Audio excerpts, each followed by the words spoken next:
পার্টির নেতৃত্বরা একটু আগে পরিচয় করিয়েছেন। শিল্পী জগতের যে সমস্ত মানুষেরা আছেন যারা কাজ করছেন তাদের সাথে সুপ্রিয়দা, রুমন বাবু, ডাক্তারবাবু सामने ही उपस्थित আছেন, আপনারা দেখেছেন। और इन सबसे यही पता चलता है कि बगावत, लड़ाई, प्रतिवाद ये सिर्फ ईमानदार और मेहनतकश लोग ही कर सकते हैं। बेईमान और दोगले लोग तो कहीं पर भी जाकर अपना खोटा सिक्का चलवा लेते हैं। যে টালা ব্রিজটা আছে এপারে উত্তর 24, ওদিকে কলকাতা, তাই তো? সিকির মোড়ে। তাহলে মানুষ সারাদিনে সকাল সন্ধ্যা নিজের প্রয়োজনে উত্তর 24 কলকাতা যায়। সেরকম কেউ কেউ নিজেদের পকেটের প্রয়োজনে তৃণমূল বিজেপিতে গেল, তো আর অবাক হওয়ার কি আছে? মানুষের প্রয়োজনে কতজন কাজ করছেন? কি হবে দেশে? কি হবে রাজ্যের? কে দাঁড়াবে রাস্তায়? যে বয়স্ক ভদ্রলোক এসেছিলেন, আপনার আশীর্বাদ আমাদের পথ চলতে আরো বেশি সহজ যোগাতে আমরা আপনাকে প্রণাম জানিয়ে কথা দিচ্ছি, লড়াইয়ের ময়দান থেকে আমাদের একজনকে আপনি ফেরত যেতে দেখবেন না। সামনে দাঁড়িয়ে থেকে এই লড়াইয়ে গোটা দেশ ও রাজ্যকে বাঁচানোর জন্য আরো সামনের সারিতে থেকে আরো বেশি ছাত্র, যুব, মেহনতি মানুষদেরকে সাথে নিয়ে আমরা কাজটা করব। পলিসির বিরুদ্ধে লড়াই তো, কোন নেতার বিরুদ্ধে তো লড়াই নয়। আরে পাড়াতে একটা ছোট অনুষ্ঠান বা একটা পুজো করতে গেলেও কয়েকজন ডেকে বসে একটা নীতি নিয়ম ঠিক করে, আর ये राज्य और ये देश चल रहा है जैसा खुशी নিজের মতন করে তেমন। কোন পলিসি নেই, কোন কাজ নেই। পলাশদা বললেন ইলেকট্রাল বন্ডের কথা। তৃণমূলের যারা গর্জন থেকে ফেরত এসছেন, পার্টি অফিসে বসে আছেন, দম থাকলে নেতাদেরকে জিজ্ঞেস করুন 22 মার্চ থেকে 23 মার্চ পর্যন্ত তৃণমূল এখানে কি এমন কাজ করেছে যার জন্য পুঁজিপতি কর্পোরেটরা তাদেরকে এত এত টাকা দিয়েছে। কোনো তো ভোট ছিল না। 23 জুনে তো ভোট ডিক্লেয়ার হয়েছিল পঞ্চায়েতের। তাহলে 2022 মার্চ থেকে 2023 মার্চ পর্যন্ত তৃণমূলের পার্টি তো একটা আলপিনেরও কোন ফ্যাক্টরি দিতে পারলো না গো। তা তো কর্পোরেটদের সঙ্গে পিরিত কিসের এদের? ও তো মুনাফা দেখতে চাই, কাজ দেখতে চাই, পিরিত দেখাচ্ছে পিরিত। ছোট ছিলাম তখন বাড়িতে, পাড়াতে, গায়ে দেখেছিলাম স্বামী স্ত্রীতে ঝামেলা হতো, আসতো, মহিলা সমিতির নেতারা বসে মীমাংসা করে দেবার চেষ্টা করতো, এর কথা শুনতো, ওর কথা শুনতো। আমরা ছোট, আমাদের ভালোই টাইম পাস হয়। ঘর গৃহস্থের যে কেরিকেচারি আছে ওটা দেখার জন্য তো মানুষ কেবেলেও পয়সা ভরে দেখছে, আমরা তো ফ্রিতে দেখতে পেতাম। তখন আমার বাবা একটা কথা বলতো, ফয়সালা হয়ে যেত, মিটিং হয়ে যেত, তারপরে বলতো যাও একসাথে থাকার চেষ্টা করো। কারো হতো, কারো হতো না, কারো ডিভোর্স হয়ে যেত। তখন আমার বাবা একটা কথা বলতো যে জোর করে কিন্তু পীড়িত করা যায় না, মীমাংসা তো করে দিচ্ছ, সংসারটা হবে কিনা কে জানে। কি করতে চাইছেন? কিসের জন্য? কেন এত টাকা? হ্যাঁ সিপিআইএম লড়েছে, হ্যাঁ লাল ঝান্ডা লড়েছে, মেহনতি মানুষের জন্য লড়েছে। দেশে কাজ কারখানা, প্রোডাকশন ইউনিট, ম্যানুফ্যাকচারিং ইউনিট, শিক্ষা, স্বাস্থ্য, মাথার উপরে ছাদ, মাথা উঁচু করে বেঁচে থাকার জন্য লড়েছে। এই লড়াই শুধু কারো একার জন্য নয়, গোটা দেশের জন্য, গোটা রাজ্যের জন্য। আর সেই লড়াইয়ের রাস্তাতেই আমরাও রয়েছি। लेकिन पीएम केयर फंड वाला का बात क्या होगा? কে দিল টাকা পিএম কেয়ার ফান্ডে? এত বিজেপির নেতা মন্ত্রীদেরকে প্রশ্ন করুন না যে পিএম কেয়ার ফান্ডে কেন অশোক স্তম্ভটা ব্যবহার করলেন আপনারা, যদি ওটা কোনো ট্রাস্টি বোর্ডের হয়। এই পিএম কেয়ার ফান্ডে কোন কোম্পানিকে কাকে কে কিভাবে কাজে লাগিয়ে গাদা গাদা টাকা করোনার সময় পিএম কেয়ার ফান্ডে দিল, সেখানে যে লেটার প্যাডটা ব্যবহার করা হচ্ছে সেখানে কার বাবার অনুমতি নিয়ে এইখানে অশোক স্তম্ভটা ব্যবহার করা হচ্ছে ट्रस्टी बोर्ड पैसा होने জন্য, তার কোনো ऑडिट হবে না। अरे वही काम तो पश्चिम बंगाल में तृणमूल कांग्रेस कर रही है, वही काम। সন্দেশখালী, বাসন্তী, মিনাখা, হাড়োয়া থেকে শুরু করে গোটা উত্তরের জেলাগুলোতে গাদা গাদা এনজিও চলে যাচ্ছে। যে লেখাপড়াতে শেখানোর কথা ছিল প্রাইমারি স্কুলে, সেটা 8000 বন্ধ। যে আইসিডিএস এর কর্মীদের সহায়িকাদের কাজ ছিল পাড়ায় পাড়ায় ঘুরে পোয়াতি মাগুলোকে সয়াবিন, মুসুরির ডাল, আইরনের ট্যাবলেট, ডিম সেদ্ধ, ছাতু মাখা দেবার সেইটার কাজ করছে এনজিওরা। কে কাকে কোথায় কাজে লাগাবে? এই এখানকার পৌরসভা থেকে কামারহাটি পৌরসভা পর্যন্ত ওই ডানলপ ব্রিজের নিচে যে বাড়িটাতে, যেখান থেকে এখানে এই গোটা পৌরসভার দুর্নীতিতে টাকা নয়ছয়ের কাজ হয়েছিল, ভুলে যাবে এখানকার মানুষ। পানিহাটিতে যে জল প্রকল্প বামেরা নিয়ে এসেছিল, আজ অব্দি উদ্বোধন হলো না, দুবার নারকেল ফুটিয়ে চলে গেল। সমস্ত জায়গায় নবান্ন থেকে শুরু করে পঞ্চায়েত পর্যন্ত সুপ্রিম কোর্টের ভার্ডিক্ট আছে যে বেকার খাটানো যাবে না, কন্ট্রাকচুয়ালি লোক নিয়োগ করা যাবে না, 5000, 10000, 12000 এ সংসার চলে না। আজকে কারিগরি দপ্তরে, কারিগরি বিদ্যাতে মাত্র কয়েকটা স্কুল আছে, 400 কতটা, সেই স্কুলগুলোতে ক্লাস 9, 10 থেকে শুরু করে ওয়ার্ক এডুকেশন, ফিজিক্যাল এডুকেশন বাদ দিয়ে কেউ যদি ঐচ্ছিক বিষয় নাই, এডিশনাল কোনো সাবজেক্ট নাই, সেটা যদি কারিগরির হয়, তাহলে তার একটা টিচার, তার একটা ইনস্ট্রাক্টর, ল্যাব ইনস্ট্রাক্টর থাকে। তাদেরকে পর্যন্ত বিভিন্ন এজেন্সি দ্বারা নিযুক্ত করছে, খাতায় লেখা থাকছে, গভর্নমেন্ট নোটিশে লেখা থাকছে যেটা 14000 টাকা বেতন। কতটা মাথা নামিয়ে এই হতাশাজনক পরিবেশে কাজ করতে হয় যে একটা শিক্ষিত ছেলে, একটা শিক্ষিত মেয়ে 14000 টাকা বেতন দেখো, 7000 টাকাতে তাকে দফারফা করে সেই কাজটা করতে হয়। আজকে তাদেরকেও বলে দিয়েছে যে তোমাদের ফিরে আর ওই চাকরিতে নিযুক্ত করা যাবে না। আর এনজিওরা এই গোটা পশ্চিমবঙ্গে মমতা ব্যানার্জি সরকার वो बोल सकती है कि 1 কোটি 20 লক্ষ 1000 কোটি টাকা কিসের জন্য এনজিওর মাধ্যমে স্কুল, শিক্ষা, পড়াশোনা, খাবার দাবার, মানুষের কাজের জন্য তাদেরকে দেওয়া হলো। তার মানে আরটিআই এর বাইরে তাদেরকে রেখে দেওয়া হলো যাতে কেউ হিসাব না চাইতে পায়। তাহলে ইলেকট্রাল বন্ডের হিসাব এসবিআই বলছে আমি দিতে পারবো না। আরে কি লাগে দিতে, কি লাগে দিতে? একটা খাতা বার করবে, কম্পিউটারের উইন্ডো ওপেন করবে, কপি করবে, পেস্ট করবে, প্রিন্ট করবে, দিয়ে দেবে সুপ্রিম কোর্টকে। কিন্তু যদি প্যান্টের পিছনটা হলুদ হয়ে যায় তৃণমূল বিজেপিকে বাঁচানোর জন্য, তখন টাইম লাগে। একই কাজ তো পিএম কেয়ার ফান্ডের টাকা কোনো আরটিআই করা যাবে না। এই টাকা কার পকেটে ঢুকেছে?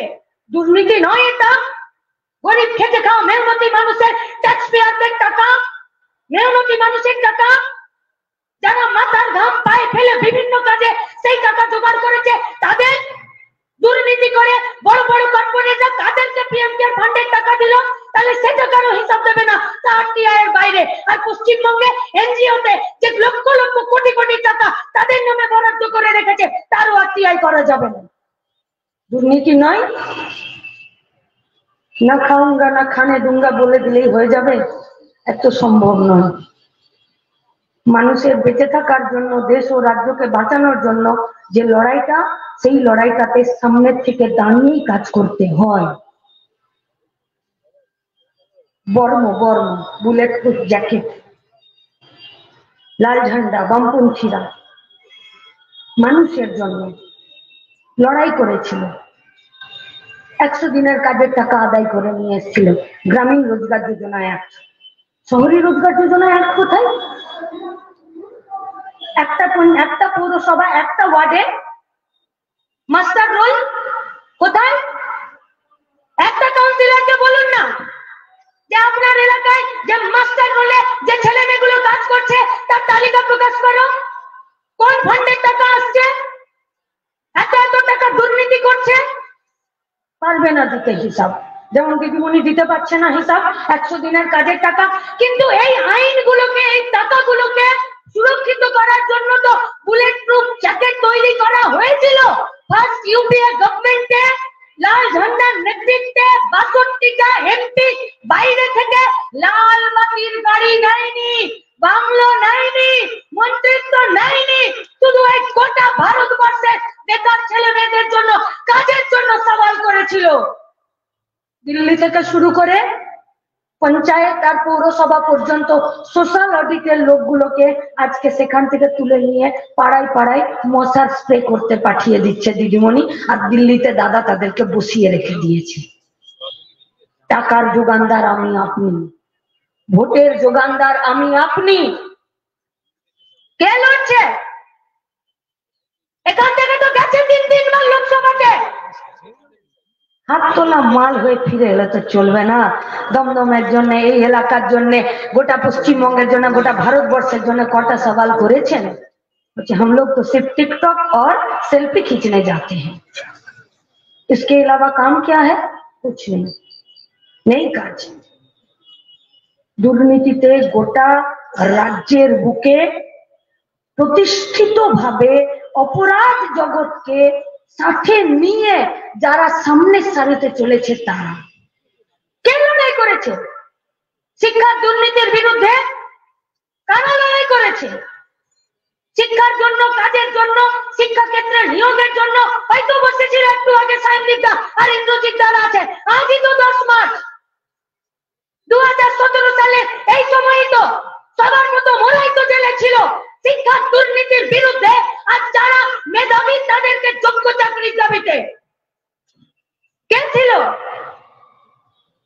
किसी को शिबू में संपद नजर आता है तो किसी को शाहजहां में नजर आता है, और कोई आइन का कारीगर है तो उसको बीजेपी में संपद नजर आता है।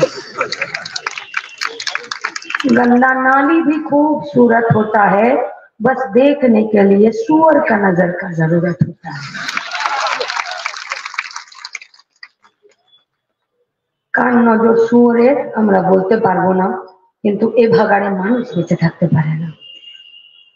মানুষের বাঁচার জন্য, কাজের জন্য, তাদের জন্য চাই। বসে আছেন তো শ্রমিক নেতারা, এই মঞ্চেই তো দিল্লির সরকার বলতে পারে যারা কন্ট্রাকচুয়ালে কাজ করবে, যারা অসংগঠিততে কাজ করবে, যারা সংগঠিততে কাজ করবে, তাদের জন্য যে বুলেট প্রুফ জ্যাকেটটা তৈরি করা হয়েছিল তার কাজের অধিকার, তার শ্রমের অধিকার, তার বিনোদনের অধিকার, তার ভবিষ্যৎকে নিরাপত্তা দেওয়ার জন্য, তার কাজকে সুরক্ষা দেওয়ার জন্য, তার শ্রমকে সুরক্ষা দেওয়ার জন্য যে শ্রমিক আইনগুলো ছিল, শ্রমের জন্য যে আইনগুলো ছিল, কখনো 3 দিন, কখনো 18 দিন, কখনো 6 ঘন্টাতে তৃণমূল বাকভার দিয়ে বেরিয়ে চলে এলো পার্লামেন্টে, আর মোদী একটার পর একটা বিল পাস করিয়ে দিয়ে কখনো কৃষি আইন, কখনো শ্রম কোড বিলকে পাস করিয়ে দিল। কি হবে এতে? হয়তো যেসব থেকে শুরু করে গোটা উত্তর 24 পরগনার জুট কারখানা থেকে শুরু করে সব তো বন্ধ হয়ে যাচ্ছে। আর যারা অসংগঠিত ক্ষেত্রে কাজ করবে তাদের 12 ঘন্টা, আরে সোজা হিসাব রে ভাই, 3 8 24 3টে শিফটে কাজ পায়। কোন একটা কারখানা, কোন একটা ফ্যাক্টরি, কোন একটা কাজের জায়গা, কোন একটা ম্যানুফ্যাকচারিং ডিপার্টমেন্টে 3টে শিফটে যদি কাজ পায় তাহলে 3 গুণ কাজ পাবে। আর আজকে মোদী একক সংখ্যাগরিষ্ঠতার অহংকারে আর তৃণমূলের ওয়াক ওভার দিয়ে দেওয়ার জন্য তারা যে বিলগুলোকে পাস করিয়ে আইনে পরিণত করে দিচ্ছে, সেখানে 12 ঘন্টাতে যখন কাজ করবে 3 জন শ্রমিকের কাজ হবে না, 2 জন শ্রমিকের কাজ হবে। শুধু ধর্ম? अरे बिल्ली से पूछिए धर्म क्या होता है, वो बोलेगा कि चूहा मारना ही धर्म है। मोदी के पास धर्म का मतलब क्या है? श्रमिक और किसान को मारने का। কোন আইনটা এই সময়কালে ভারতবর্ষের জন্য, আমাদের বেঁচে থাকার জন্য, কোন লটা, কোন বিলটা, কোন অধিবেশনটা গোটা ভারতবর্ষের জন্য কাজ করেছে? কোনটা? এরা কথা বলবে, এরা, এই তৃণমূল, এই বিজেপি। এখন আমাকে দেখে আপনার মনে হচ্ছে যে আমি এখনই ওই যে পিছনে সমাধি আছে, সমাধির সাথে মারপিটে আমি পেরে যাব। যদিও সমাধি খুব রোগা হয়ে গেল, গায়ে এরকম মারপিট খুব হতো। আমরা সব বদমাশি করতাম যে যে একটু হৃষ্টপুষ্ট আছে ওকে হারাতে হবে। তো কি হলো, একটা রোগা পেটকা বন্ধুর সঙ্গে একটা ওর মারপিট শুরু হয়েছে। তো যেই এবারে তাগড়াটা ওই রোগা পেটকাটাকে মারবে, তখন সব বন্ধুগুলো মিলে দিয়ে তাগড়াটাকে জড়িয়ে ধরে বলতাম ছেড়ে দে মারপিট করে কি হবে, চল বন্ধু একসাথে থাকি। এই সুযোগে যেটা রোগা পেটকা ছিল পেটে 2 ঘুষি লাগিয়ে দিল। আবার যখন কৃষ্ণপুষ্টটা তাগড়াটা বদল করছে, আবার যখন রোগা পেটকাটাকে ধরে মারতে যাবে, আবার আমরা সবাই মিলে ওই ছেলেটাকে ধরে পেলাম, মারিস না, ছেড়ে দে, কি করবি, চল হয়ে যায় ওরকম। ততক্ষণে ওই রোগা পেটকাটা নাকে 2 ঘুষি দিয়ে রক্ত বার করে দিল। বাইরে তৃণমূল বিজেপিতে আপনারা মারামারি করছেন, আর যতগুলো বিল পাস হচ্ছিল, যতগুলো বিল সেখানে পেশ হচ্ছিল, তখন তৃণমূল নিজেরা ওয়াক ওভার দিয়ে আর হুদল কুৎকুৎটাকে জিতে আসার জন্য এখান থেকে জিতে গেলেন পার্লামেন্টে। মানুষের জন্য, কার জন্য, কি কাজ করলেন, জবাব দিতে হবে না? किसको बोलता है वुमेन एम्पावरमेंट, किसको बोला जाता है? যারা গেছেন আজকে ব্রিগেডের মাঠে, আরে ভাগাড়ে যান, নাকি শুধু রুমাল চাপা দিয়ে যান, যাও যেখানে খুশি যান। গণতান্ত্রিক দেশ, ব্রিগেডের মাঠে সবার সভা করার অধিকার আছে, করুন না। কিন্তু যারা গেলেন তাদের কাছে আমাদের একটাই প্রশ্ন, ফর্ম ফিল আপ করে নিয়ে গেছেন তো? 500 টাকার আর 1000 টাকার, আর একটা নাবালিকা রেপ হয়ে গেলে 30,000 টাকা পাবার, ক্ষতিপূরণ পাবার কোনো বাপ মা কাকা কাকি ফর্মটা ফিল আপ করে নিয়ে গেছেন তো?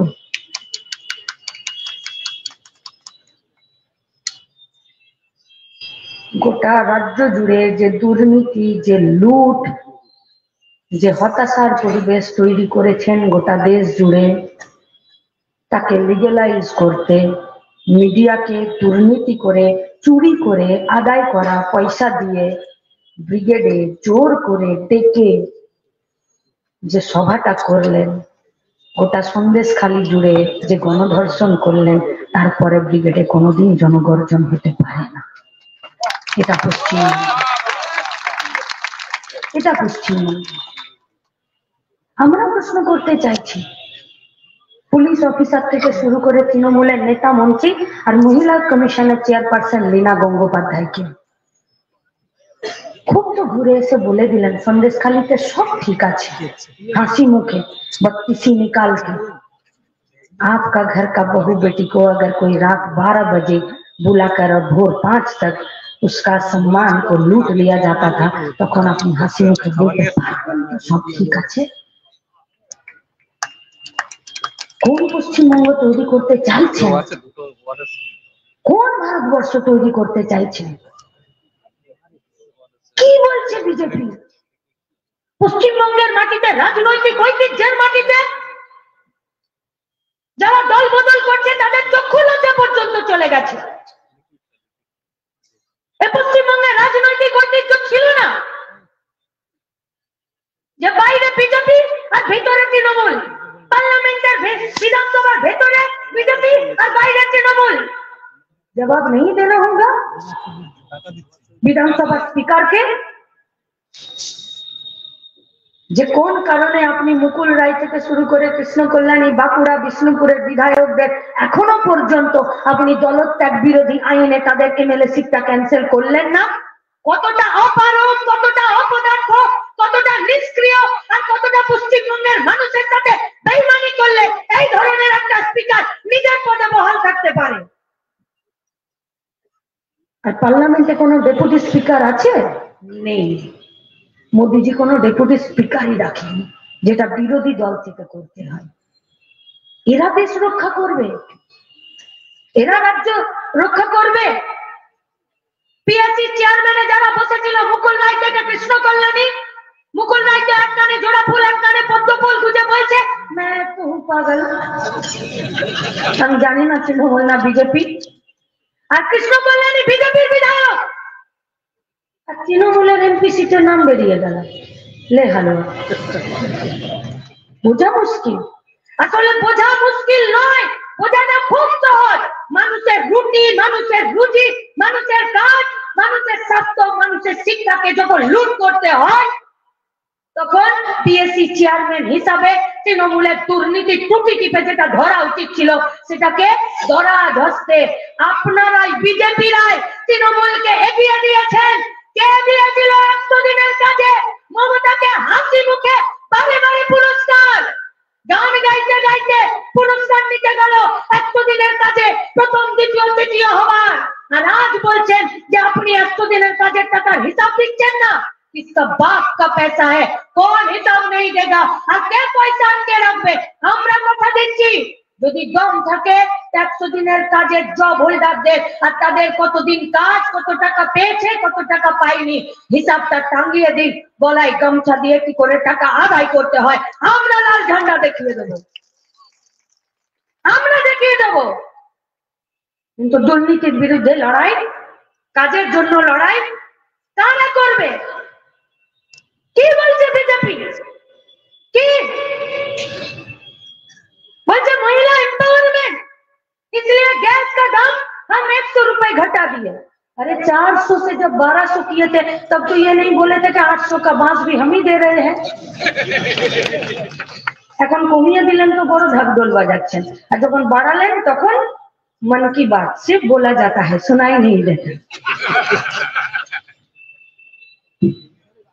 হিন্দু পার্সোনাল ল, হিন্দু কোড যে আইন আছে সেই আইনে পার্লামেন্টের বুকে যখন এই আইন করতে যাওয়া হলো যে বাপের সম্পত্তিতে ছেলের সঙ্গে মেয়ের সমান অধিকার হবে, তখন সবার প্রথম যারা এর তীব্র বিরোধিতা করেছিল তার নাম বিজেপি।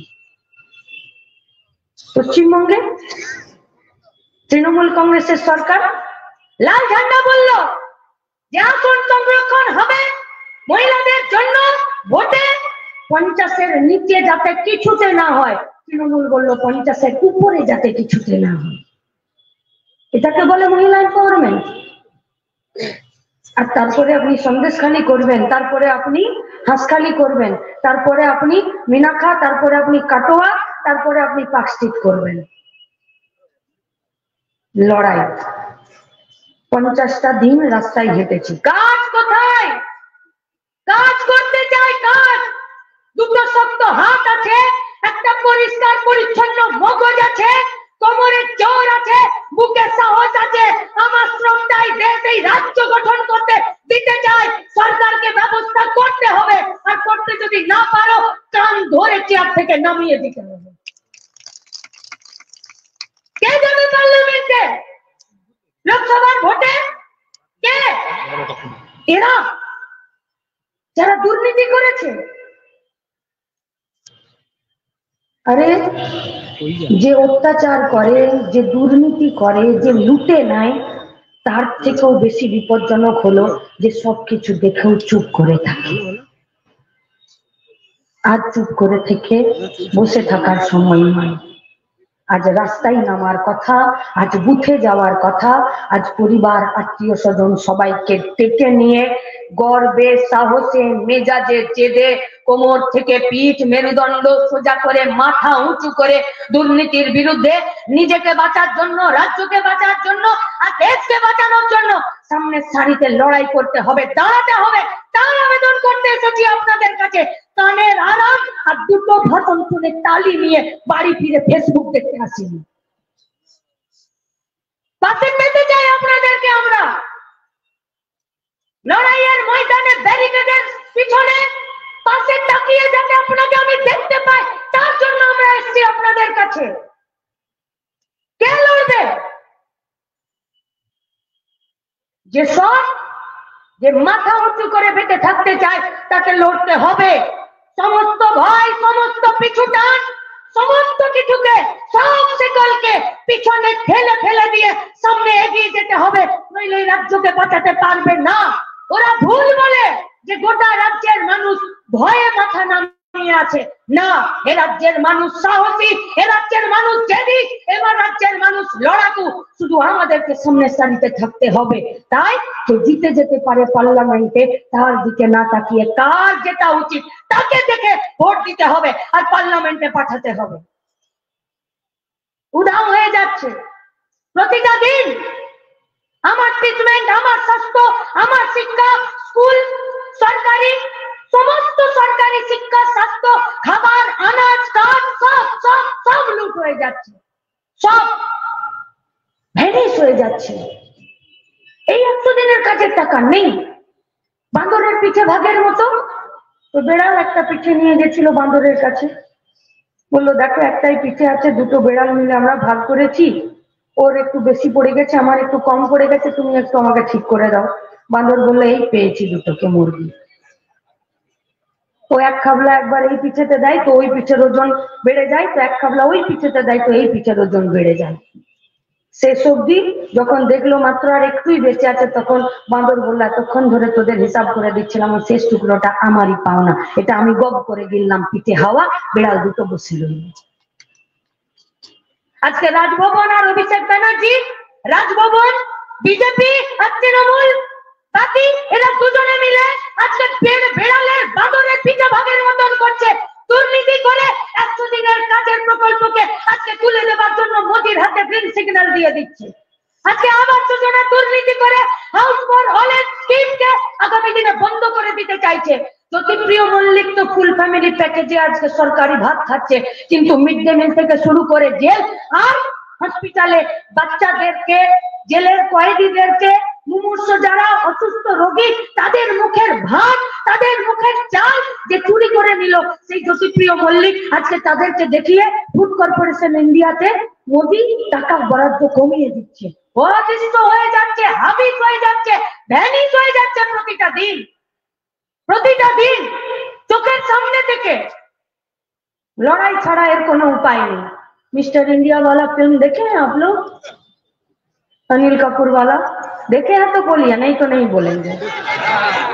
करते हैं हम प्यार मिस्टर इंडिया से, गाना था ना, उसमें मिस्टर इंडिया का हाथ में एक तो गैजेट होता था, वो गैजेट पहनने से और स्विच दबा देने से मिस्टर इंडिया किसी को नहीं दिखाई देता था। ठीक সেরকম ওরা দুর্নীতির গ্যাজেট হাতে বেঁধে দিয়েছে, শিক্ষা, স্বাস্থ্য, খাবার, আনাজ, মাথার উপরে ছাদ, চাকরি সব ভ্যানিশ হয়ে যাচ্ছে।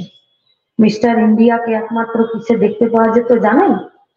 মুগাম্ব খুশুয়া, মুগাম্ব তো হ্যাঁ সব দেখেছে মনে আছে। মিস্টার ইন্ডিয়াকে একমাত্র দেখা যেত লাল আলোতে। লুট হয়ে যাওয়া কাজ, লুট হয়ে যাওয়া পেটের ভাত, লুট হয়ে যাওয়া সরকারি শিক্ষা, সরকারি স্বাস্থ্য, মাথার ছাদ ফিরে যদি আসতে হয় আর পার্লামেন্টের বুকে দাঁড়িয়ে সিংহের মতন দাহাড় দিয়ে মোদীকে কোণঠাসা করতে হয়, তাহলে এই লোকসভা কেন্দ্র থেকে সামনের লোকসভা নির্বাচনে লাল ঝান্ডা হাতে দিয়ে সব নির্ভীক লড়াকু জেদি মানুষকে পার্লামেন্টে পাঠাতে হবে, আর সেই কাজ করবেন এই আশা রেখে